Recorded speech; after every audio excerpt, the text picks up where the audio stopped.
Hey guys, how you doing? So, I got an interesting comment on YouTube today and I thought I'd do a quick vlog about it. So, somebody says, Coco says, I'm 44 and just started to learn to code and currently attending a boot camp. Before this, I owned a spa for the past 7 years and have worked in the spa industry for 16 years. Thanks for this video, it helps me a lot. She was reading my video, I'll put a link to it, starting to code at 50. So she's 40, relatively young, lots of opportunities. So let me point out a few things. Number one of the things I've been saying for the longest time, one of the things I've been teaching, is that if you have knowledge of a particular industry that you've worked in, especially if you're an owner, as in the case in this person here, she owned the spa for several years. She knows the spa industry like the back of her hand, which will give her a huge advantage when she gets out there as a coder developer. I think there's a tremendous opportunity for people in that regard. Now, in the web space, that means building websites and web apps, maybe mobile apps using web technology like PWA and other things. There's a huge opportunity for freelancers who have a business background already. Now, you don't need it, but if you do, especially if you're somebody who's specialized in, let's say, the spa industry or the restaurant industry, the coffee shop industry, or butcher or whatever, you could take that real-world business knowledge and experience of the industry and translate that into being a freelancer, technology, coder, freelancer. I'm trying to find the right words. What am I looking for? Consultant. There we go. A technology consultant for people in that industry. Because you know the industry well, you will be able to pinpoint what the typical problem is, what the typical thing that people in that industry or small companies in that industry, what they lack.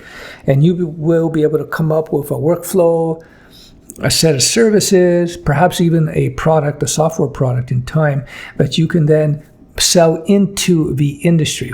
One of the things I've told people time and time again, domain knowledge, that's knowledge of an industry, is hugely important, especially in the freelance world. Not required because there's so much opportunity to be a freelancer and to serve small business, but still it is a good situation. So this person just posted this comment. Coco, yesterday actually, and as I record this, and so I think it's a great opportunity for her.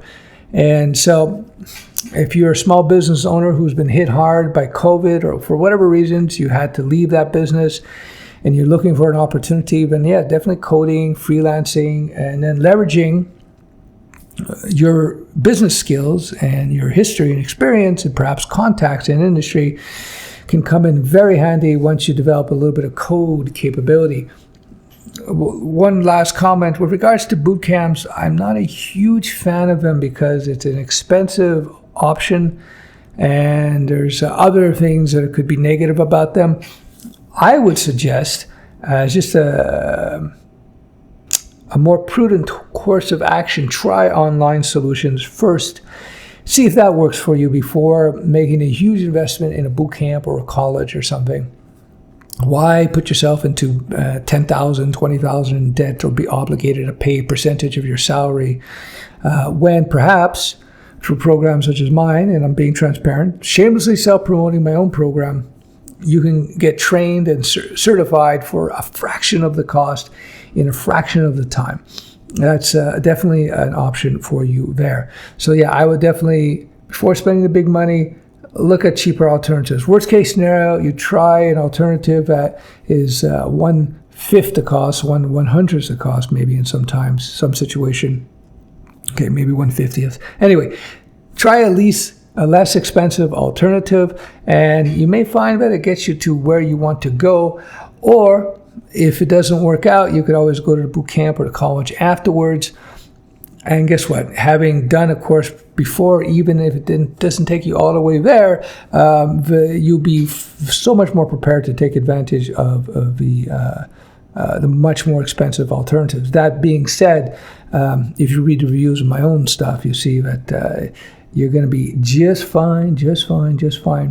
When you're thinking about code, realize that it's not just about writing code. You have to understand the environment around the code. You have to understand the libraries. If you're doing web, you have to understand web browsers and clients and servers.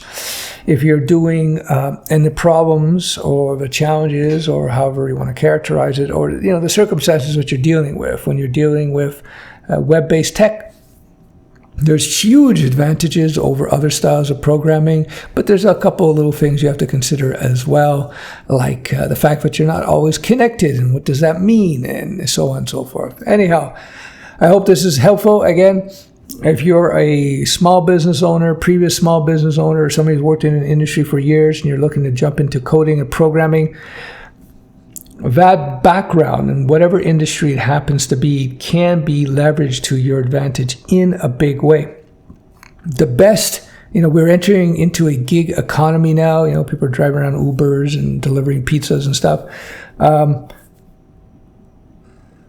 Programming and coding gives you all the freedom of the gig economy and much more, and you make multiples of what you could make driving an Uber, multiples which you can make delivering food for some other company.